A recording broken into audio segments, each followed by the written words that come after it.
આવરો આવવાને લઈને ડેમની સપાટીમાં સતત વધારો નોંધાઈ રહ્યો છે। ડેમના ઉપરવાસમાં આવેલા મહારાષ્ટ્ર રાજ્યના હાથનુર અને પ્રકાશા ડેમમાંથી પણ સતત પાણી આવી રહ્યું છે, જેને પગલે ડેમની જળ સપાટી 316 ફૂટને પાર થઈ ગઈ છે, પરંતુ તે ગત વર્ષની સરખામણીમાં આજના દિવસે 11 ફૂટ ઓછી છે, જેને લઈને ડેમના સત્તાધીશો દ્વારા જળ સંગ્રહની કાર્યવાહી પણ હાલ હાથ ધરવામાં આવી છે।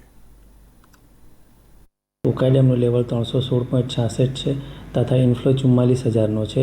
ગત વર્ષે તારીખ 25/7/2023ના રોજ ઉકાઈ ડેમનું લેવલ 327.14 હતું। છેલ્લા 20 દિવસમાં ઉકાઈ ડેમમાં 651 MCM જેટલું પાણી આવ્યું છે, એટલે આશરે 10 ફૂટ જેટલો ડેમ ભરાઈ ગયો છે। મોસ્ટ પ્રોબેબલી આપણે છેલ્લા હિસ્ટ્રી જોઈએ તો તેના હિસાબે આપણે મોન્સૂન સપ્ટેમ્બર ઓક્ટોબર સુધી સક્રિય રહે છે, તેના કારણે આપણો ડેમ સંપૂર્ણ રીતે ઓગસ્ટ સપ્ટેમ્બરમાં 345ના લેવલ સુધી ભરાઈ જાય છે। દક્ષિણ ગુજરાતની જીવાદોરી સમા ઉકાઈ ડેમમાં સતત પાણીની આવક આવી રહી છે। ઉપરવાસમાં સતત મોન્સૂન સક્રિય થવાને લઈને પાણીની આવક આવી રહી છે। હાલ આપણે ઉકાઈ ડેમ પર છે। ઉકાઈ ડેમનો કેચમેન્ટ વિસ્તાર છે, આપ દ્રશ્યમાં જોઈ રહ્યા છો।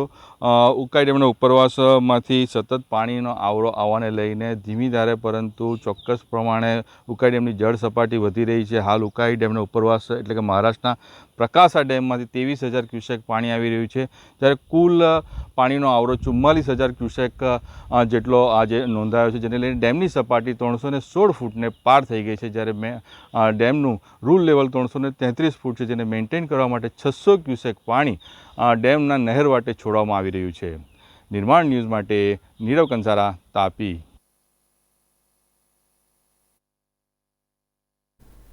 રાજ્યમાં પ્રવર્તમાન ભારે વરસાદની પરિસ્થિતિને પહોંચી વળવા માટે એનડીઆરએફ અને એસડીઆરએફની ટીમ